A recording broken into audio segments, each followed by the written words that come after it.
Hello everyone, and here we go. Aren't you lucky? You're getting more video, about 5 videos in 1 week. You lucky buggers. That's very sarcastic.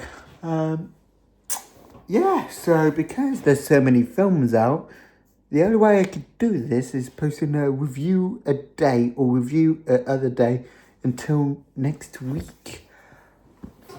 Or a 20-minute interval with 20-minute interval. That ain't right. 20-minute review with 2 reviews into one video. I thought, you know what? I'd rather keep them short and sharp. So this evening, this afternoon, this morning, we are here to talk about How to Make a Killing, the 2026 film starring Glenn Powell and Margaret Qualley. Don't think that's how you pronounce her, but before going in, I've had mixed things about this film.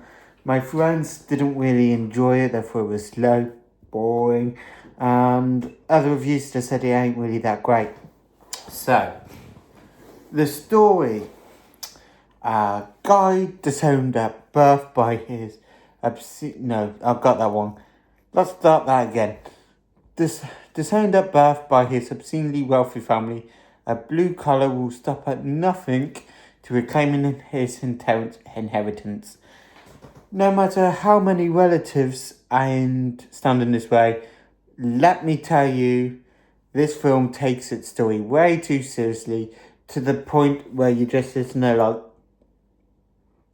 take this film seriously anymore. It gets to a point where it just overlaps and just doesn't really do anything really. There's no end point of view. Get what I'm trying to say? It actually becomes dull, boring, and depressing to watch. And there was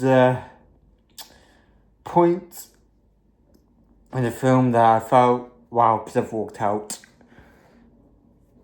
Twice I could have points in the film I could have walked out, but I didn't. The deaths in the film were predictable, they're boring, obviously, and lacked any imagination, and then used the predictable methods of killing people, which, would have been nice, even though it would have been nice if you used imaginative methods to kill those people instead of just, using the same old bullshit here, there, and everywhere. So, the way the story's played via narration and explaining just made it very, very tedious and an extremely hard watch with it. What I mean by that, by hard watch as in lack of enjoyment with the film. It just lacks the basics that a film like this should have, and it just wasn't there for me. Like I said, I almost walked out twice to the lack of interest the film wants the viewer to believe. The acting was pretty disappointing as well. It was like they wanted to make the film even more dull than what it was already wanting them to make it. And the characters were not believable at all. I believe this was due to the script writers not bothering to make them believable. Honestly, the most exciting part of this film was the end. The end was, this film was dry and lackluster at best. I really don't recommend this to anyone, especially if you don't have the patience to stick out a 1 hour 45-minute film, which actually flatters the film because they could have shaved off 10-15 minutes of it and it wouldn't have ruined the story, it wouldn't have ruined the film. But because they had it 1 hour 45, it kind of did actually. Overall, it's 2 out of 10. And yes, this is quite a short review actually for me today because we're getting straight to it. No la-di-da, as you were, but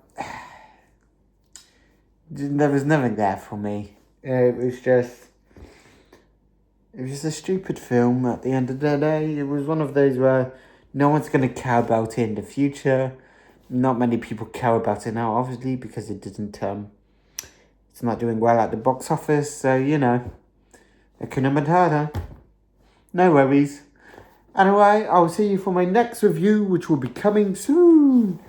Till then, goodbye. A 5-minute video as well. This is unlike me. Probably one of my worst reviews. Probably just because there's nothing really much for me to say. Other than it's crap. Anyway, see you next time.